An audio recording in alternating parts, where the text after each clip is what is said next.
الرحمن الرحیم۔ السلام علیکم دوستو، امید ہے آپ سب خیریت سے ہوں گے۔ کچھ دن میں بہت بے چین تھی، بات بات پر اپنے بچوں اور شوہر سے الجھ رہی تھی۔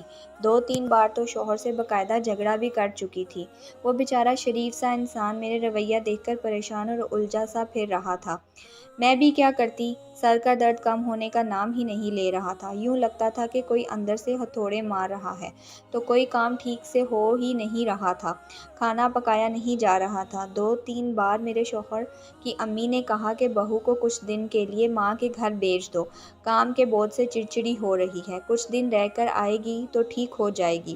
لیکن شوہر کا کہنا تھا کہ بچوں کو اسکول بھیجنا اور سنبھالنا میرے بس کا کام نہیں ہے، اگر جانا ہی ہے تو بچوں کو ساتھ لے جائے۔ لیکن اصلی بات یہ تھی کہ میں اپنی امی کے گھر جانا نہیں چاہتی تھی۔ وہاں بھابھیوں کی باتیں سننے سے لاکھ درجے بہتر ہے کہ میں اپنے گھر پڑی رہوں۔ پچھلے کچھ دنوں سے رات کو نیند بھی ٹھیک نہیں آ رہی تھی۔ جیسے ہی آنکھ لگتی تھی ایسا محسوس ہوتا تھا کہ میں کھائی میں گر کے نیچے گرتی جا رہی ہوں۔ ساتھ ہی میں ڈر کے اٹھ بیٹھتی تھی۔ نہ تو کوئی دوائی اثر کر رہی تھی، نہ ہی کوئی دم تعویذ سے شفا ہو رہی تھی۔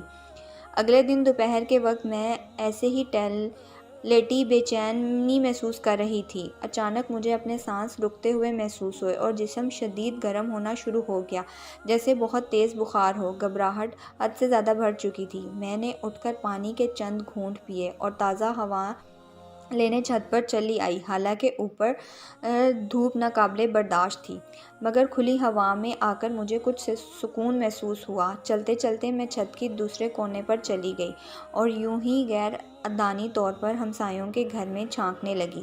وہاں عجیب منظر نظر آیا۔ میری ہمسائی بانو، جو کسی حد تک میری دوست بھی تھی، صحن کے کونے میں تندور کے اوپر چڑھ کر بیٹھی ہوئی تھی۔ مگر جس بات نے مجھے چونکانے پر مجبور کر دیا وہ یہ تھی کہ بانو وہاں بے لباس بیٹھی تھی اور پیشاب کر رہی تھی۔ میں جلدی سے پیچھے ہو گئی۔ میرے سر پہلے ہی گھوم رہا تھا، اب تو آنکھوں کے آگے اندھیرا چھانے لگا کہ یہ بانو کو کیا ہو گیا ہے، بھلا تندور میں بھی کوئی پیشاب کرنے کی جگہ ہوتی ہے۔ میں نے پھر تھوڑا سا آگے جا کر دیکھا تو مجھے بانو کے ہاتھ میں کپڑے کی گڑیا نظر آئی، جو کہ گیلی تھی اور اس سے پانی لٹک رہا تھا، مگر وہ پانی نہیں، پیشاب تھا، جو کہ میں نے اپنی آنکھوں سے بانو کو کرتے دیکھا تھا۔ پھر بانو نے وہ گڑیا تندور میں ہی پھینک دی اور تندور میں لکڑیاں ڈال کر آگ لگا دی۔ میں نے چھپ کر سارا کارروائی دیکھتی رہی۔ جیسے ہی تندور میں آگ بھڑکی، مجھے اپنے جسم میں اس آگ میں جلتا محسوس ہوا۔ میں نے نیچے جانے کی کوشش کی، مگر چکرا کر چھت پر ہی گر گئی۔ جب مجھے ہوش آیا، رات کا وقت تھا، میرا جسم بخار سے جل رہا تھا، میرے شوہر، بچے اور ساس میرے سرانے بیٹھے ہوئے تھے۔ ساتھ ہی ایک آدھائی عمر سفید داڑھی والا بزرگ بھی تھا جس کو میں نہیں جانتی تھی۔ وہ میرے شوہر اور ساس سے پوچھ رہا تھا کہ سوچ کر بتاؤ کہ آپ کے گھر میں کس عورت کا آنا جانا زیادہ ہوتا ہے، کیونکہ آپ کی بہو پر شدید کالا جادو ہوا ہے۔ میں علاج تو کر رہا ہوں، لیکن اگر آپ مجھے کوئی اشارہ دے دیں گی تو میرا کام آسان ہو جائے گا۔ میری ساس بزرگ کو بتا رہی تھی کہ ہماری ہمسائی بانو کے علاوہ کوئی ناقابل ذکر خاتون نہیں جو ہمارے بہو کے پاس آتی ہوں۔ بزرگ کہنے لگا، سوچ کر بتائیں، کیا آپ کے گھر سے وہ کچھ لے کر بھی جاتی ہے؟ میری ساس نے ناعلمی کا اظہار کر دیا۔ وہ بزرگ کہہ رہا تھا کہ آپ کی بہو کے سر کے بال یا استعمال شدہ کپڑوں کی گڑیا بنا کر اس پر کالا جادو کر کے جلایا جاتا ہے، جس سے آپ کو بہت تکلیف ہوتی ہے اور اپنا جسم جلتا ہوا محسوس ہوتا ہے۔ میری نظروں میں بانو کے ہاتھ میں پکڑی پیشاب سے بھیگی سرخ رنگ کی گڑیا گھومنے لگی۔ ابھی پچھلے ہفتے ہی تو بانو صفائی کے لیے میرے پاس پرانے کپڑے لینے آئی تھی اور میں نے اپنے سرخ رنگ کا سوٹ، جو میں اب کب پہنتی تھی، اس کو دے دیا تھا۔ تو اس کا مطلب سرخ رنگ کی گڑیا میرے ہی سوٹ سے بنی گئی تھی اور میری نیکی میرے ہی گلے پڑ گئی۔ آنسو میری آنکھ سے نکل کر تکیے میں جذب ہو گئے۔ میں بات کی تہہ تک پہنچ چکی تھی۔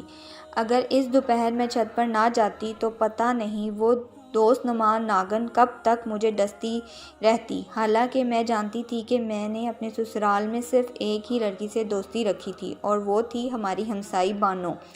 بغیر کسی وجہ کے میری جان کی دشمن بن گئی تھی۔ نہ جانے یہ حسد تھی یا کچھ اور، مگر اس کا وار مجھ پر چل گیا تھا۔ میں نے بزرگ کو اس دوپہر اپنی آنکھوں سے دیکھا، ایک ایک پل بتا دیا، جس سے میرا علاج میں بہت آسانی ہو گئی اور میں کچھ عرصہ بیمار رہ کر دن بدن تندرست ہوتی گئی۔ اس کے بعد میں کبھی بانو سے نہیں ملی، لیکن میں نے اس کو دل سے معاف کر دیا تھا، یہ سوچ کر کہ اللہ تعالیٰ معاف کرنے والوں کو پسند فرماتا ہے۔ لیکن آخر میں تمام عورتیں ایک بات یاد رکھیں کہ اپنے سر کے بال اور ذاتی استعمال شدہ اشیاء کبھی کسی کو نہ دیں، ورنہ شاید آپ کو پچھتانے کا موقع بھی نہ ملے، کیونکہ یہ دنیا انسانی نما زہریلے سانپوں سے بھری پڑی ہے۔